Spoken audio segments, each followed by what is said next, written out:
What do you think of everything that's been going on here today? Well, I've read a bit up about it, and obviously I'm the same.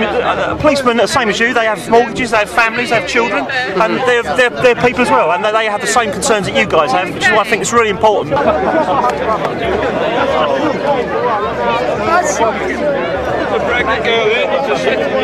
Good stuff. I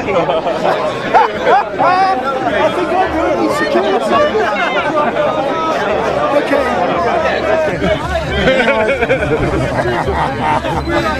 It's nice to speak. It's good to speak to some nice people and listen to different points of views. It's part of what makes this job.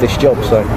I'm coming in from Toronto, Canada. It's a huge difference from the police down there in my experience. Everything here, you guys have been very, very friendly, very nice, very courteous and everything. So tell them about what happened when the G20 were in town with them. Oh my, if G20 came to Toronto in 2010. Dan made a documentary on it. Made a documentary on it. You can check it out. It's called Into the Fire, and the footage basically speaks for itself. What some of the officers were doing there were absolutely unbelievable. It'll blow your mind. A lot of officers ended up actually getting in trouble, like being charged with assault and assault with a deadly weapon. A number of with a weapon. A number of officers had to be disciplined, but the footage speaks for itself. If you want to see what the police state in Toronto, Canada was like at the G20, check out Into the Fire. Unbelievable, yeah.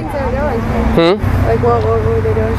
Well, one of the big things is I'm sure you're familiar with the term of kettling, where they took about 1,100 people or so and kettled them all into one area, and this is because of the black bloc that caused a disturbance the day before. And then they penned in about 1,100 people and arrested every single one of them, took them down to a detention center, processed each one of them, kept many of them for over 24 hours. It was really brutal conditions, tight little cages.